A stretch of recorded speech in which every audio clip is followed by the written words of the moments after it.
Jadi saya ingat petuah ibu saya, petuah Jawa ya. Ojo koyok wong ngobong-ngobong blarak. Blarak tahu ya, blarak. Blarak itu daun kelapa yang kering. Atau kalau pisang itu kelaras ya. Sifat blarak sama kelaras itu kalau dibakar kan terang sekali ya. Cerat, dia menerangi tapi cepat habis.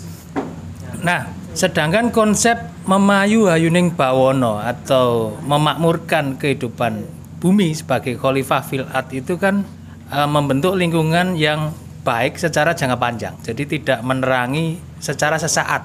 Seperti generator listrik, lebih lifetime, lebih sustainable, lebih jangka panjang. Nah, saya ibaratkan amplop politik uang itu blarak. Dia cepat sekali mungkin akan kenyang dan happy dan euforia banyak orang pada waktu itu. Manfaat, jelas manfaat, terang sangat. Tapi apakah bisa jangka panjang? Saya kira tidak, karena jadi taek ya. Timangan jadi taek. Ya, saya kasar supaya nancep. Nah, beda dengan generator yang lifetime. Itu adalah tugas kita untuk membuat sistem, karena memang tugas kita kan memayu hayuning bawono tadi, membuat sistem yang adil. Kalau Pak Zen menyoroti keadilan untuk calon yang lain, saya lebih keadilan kepada masyarakat. Karena tujuan demokrasi kan sebenarnya itu. Nah, seolah-olah itu baik buat masyarakat, tapi sebenarnya yang paling terdolimi adalah masyarakat. Yang pengen saya soroti adalah gap. Ya, gap. Jadi politik uang itu sebenarnya hanya untuk melanggengkan gap, melanggengkan jarak, melanggengkan status quo, melanggengkan oligarki, supaya orang yang miskin tetap miskin, yang bodoh tetap bodoh, sedangkan yang kaya dan yang berkuasa, dia akan tetap berkuasa. Dan parahnya kita mau diberi itu dengan dalih ada manfaatnya. Ya memang ada manfaat, tapi saupil sekali. Sehingga kalau kita kembalikan kepada asas yang saya breakdown tadi, ada empat matriks tentang penting mendesak. Ya perut itu memang mendesak, tapi tanpa money politik, tanpa serangan fajar hari itu pun kita masih bisa hidup kok. Gitu. Iya kan? Dan efek paling panjang sebenarnya adalah transaksional. Ini yang ketiga. Tidak mungkin seseorang memberikan uang tanpa adanya sebuah imbalan, harapan, atau kompensasi dari yang dia berikan. Rata-rata calon kita hari ini adalah pengusaha. Mindset pengusaha adalah return of investment. Ketika saya keluar investasi segini, maka saya harus analisa ini, saya harus balik segini. Minimal BEP. Tidak ada itu mikir bagaimana memayu hayuning bawono membuat sistem yang baik buat rakyat. Enggak. Kepentingan pragmatis. Untuk apa? Melanggengkan oligarki. Nah, efeknya sebenarnya adalah kita mungkin dapat 100 atau mungkin sampai 1 juta rupiah satu kali itu. Tapi sebenarnya kita punya potensi yang hilang mungkin 1 juta per bulan seumur hidup. Contoh, ketika sistem ini baik, guru honorer 500.000 itu seharusnya nggak ada. Seharusnya bisa UMR paling tidak. Tapi karena kita mengejar yang 1 hari yang jadi taek tadi, peluang untuk bisa hidup layak secara jangka panjang hilang, kita gadekan dengan amplop. Kepentingan-kepentingan sesaat. Sehingga gap ini yang sebenarnya harus kita persempit.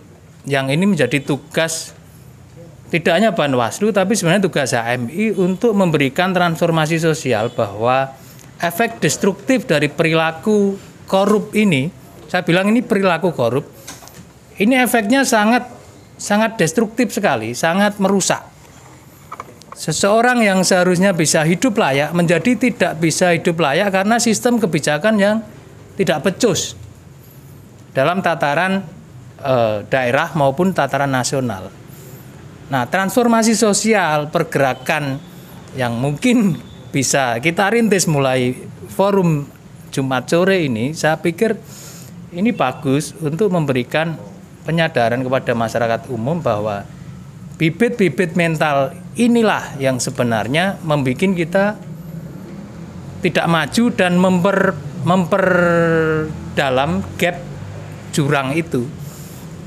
Jurangnya semakin lebar, semakin lebar. Yang kalau saya di diskusi yang kemarin kita sentil sedikit tentang kemiskinan struktural. Kemiskinan struktural itu bukan karena kita kurang berusaha, bukan karena kita tidak bekerja keras, tapi karena sistem yang memang menghalangi itu. Privilege yang tidak ada. Secerdas apapun kita dalam hal coding, kemudian dalam manajemen bisnis, dalam hal lain sebagainya. Tapi ketika kita tidak punya privilege yang baik dibanding orang-orang yang melanggengkan kekuasaannya dengan barrier to entry supaya orang tidak masuk ke situ, ya akan susah menembus itu. Itu namanya kemiskinan struktural. Jadi miskin itu sebenarnya tidak hanya karena malas, walaupun sebenarnya ini adalah lingkaran setan antara kebodohan dan kemiskinan, itu memang lingkaran. Tapi kita memang dengan sistem ini semakin susah untuk keluar dari lingkaran itu. Nah, makanya kegelisahan saya adalah bagaimana cara mengurai ini. Salah satunya ternyata adalah pendidikan. Pendidikan, ya entah itu lewat media sosial yang itu murah ya. Kalau di zaman dulu kan forum-forum diskusi publik ya. Kalau sekarang forum-forum diskusi publik kita ya media sosial. Kita gencorkan itu untuk menjadi sebuah alat transformasi sosial. Pendidikan ke orang-orang yang memang dia tidak sempat mengenyam pendidikan formal. Ya harapannya dengan melihat konten-konten seperti itu kemudian tergerak untuk belajar ke pendidikan formal. Karena sebenarnya seperti saya utarakan di awal tadi, di awal atau minggu kemarin saya lupa ya, sekolah itu kan tadi ya, itu kan sebenarnya tidak hanya ijazah gitu ya, tapi selain itu adalah paradigma, cara pandang, dan circle. Jadi kalau kita gembuleng di circle yang sama, tidak keluar dari lingkaran pertemanan yang itu saja ya nggak akan keluar, nggak akan bisa. Dan kita nggak akan dapat insight lain ya. Aku tidak akan dapat insight dari sampean, sampean tidak dapat insight. Itulah fungsinya diskusi dialektika seperti ini sih. Dan nyambung tadi dengan Mas Bambang, jadi finansial dan sosial ujung-ujungnya sebenarnya adalah kemaslahatan kan sebenarnya. Jadi sosial itu alat juga untuk kita membentuk circle pertemanan, relasi, privilege, tapi ujungnya juga kita akan kembalikan ke sosial. Ketika wes 5 tadi tercapai semua, keluarga wes apik, wes sehat, duite wes akeh, intelektualnya tinggi, populer, sapa neh? Wes spiritualnya juga sudah bagus.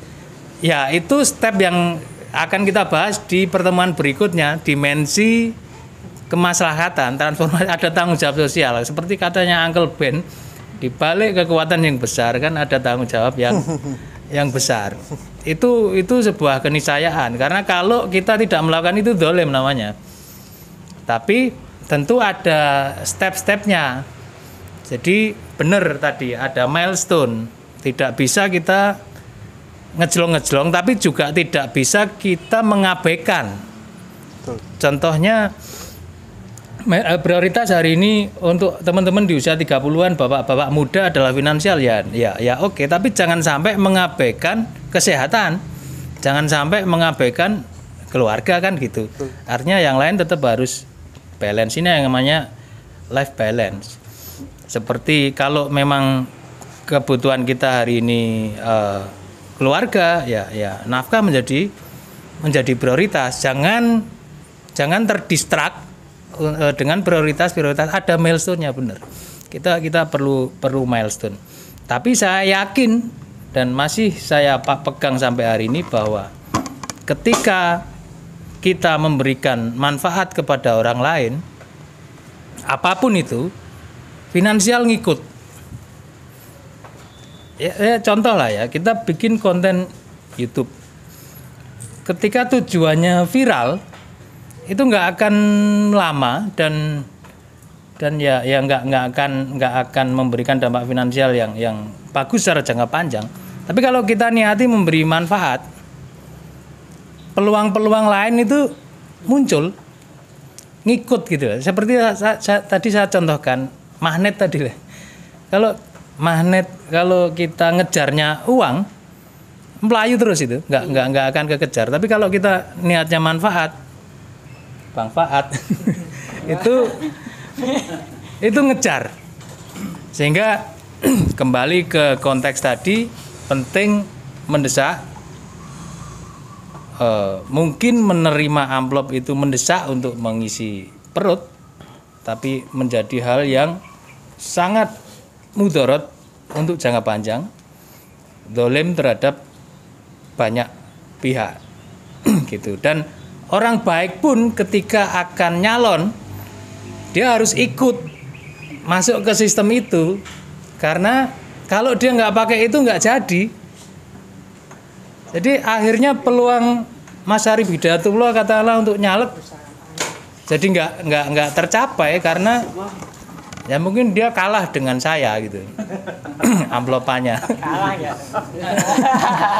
Contoh ya. Kalah karismanya. Sehingga itu kan dolim ya, dolim. Sehingga bibit-bibit orang yang seharusnya bisa menyusun undang-undang dengan baik, ini kalah dengan orang-orang yang memang dia kaya secara turunan, tapi tidak punya kadar intelektualitas yang mumpuni. Dia hanya melanggengkan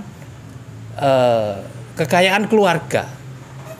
Ini yang kita dobrak sebenarnya, bahwa untuk merubah, untuk menjadi baik, untuk menyebarkan kebaikan, ini bisa dari siapa saja seharusnya. Tidak perlu nasab habaib, tidak perlu syarif. Yang penting umat Rasulullah itu bisa sebenarnya. Tidak perlu nasab turunnya siapa, bahkan tidak perlu trah gitu kan. Biasanya kalau mau ada calonan kan, oh ternyata ini trah, matram Islam itu. Enggak perlu.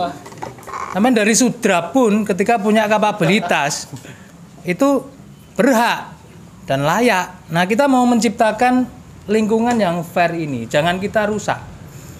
Contoh lah di dunia internet punya sama finansial ya, di microstock. Microstock itu atau di YouTube ya. Orang itu kan pengen sistem yang baik. Tapi ketika ada satu yang merusak, contoh reupload, plagiarisme, atau kemudian nyolong video orang lain di-upload ke microstock atau ke YouTube dan lain sebagainya, membuat yang punya platform ini jengah dengan perilaku komunal. Wah, ini nek dibiarkan ekosistemnya jadi jelek. Akhirnya orang-orang yang baik, yang memang dia lurus, jadi terkena dampaknya. Karena satu, kalau dia nggak ikut jelek, dia nggak kecipratan secara finansial. Atau kalau aturannya ditegakkan, mungkin dia akan terkena aturan itu. Akhirnya dari susah. Seperti era internet awal ya, tahun 99, era Friendster dulu ya. Itu AdSense itu pernah membanet seluruh netizen Indonesia karena main VPN. Itu kan ekosistem yang dirusak oleh kita sendiri. Curang, pengen uang secara cepat tapi tidak jangka panjang. Obong-obong belarak tadi, sesaat. Atau carding, cybercrime ya. Itu Indonesia marak dulu. Sampai bobol kartu kredit orang, kemudian pesan helikopter, pesan macam-macam, dikirim ke ini. Ulah satu orang, tapi merusak ekosistem. Akhirnya orang yang lain yang pengen mencari nafkah dari AdSense atau dari transaksi internasional kena ban semua. Nah, ini pentingnya tadi kembali memayu hayuning bawono itu tugas kita semua, tidak bisa individu ya. Misal nah itu menguntungkan kok buat saya. Ya dolim namanya karena ada pihak lain, atau menguntungkan kok buat semua saat ini. 5 tahun yang ke depan sampean bisa dapat 1 juta per bulan sebenarnya, tidak hanya 1 juta hari ini. Nah, itu mungkin saya. Mas Faat mungkin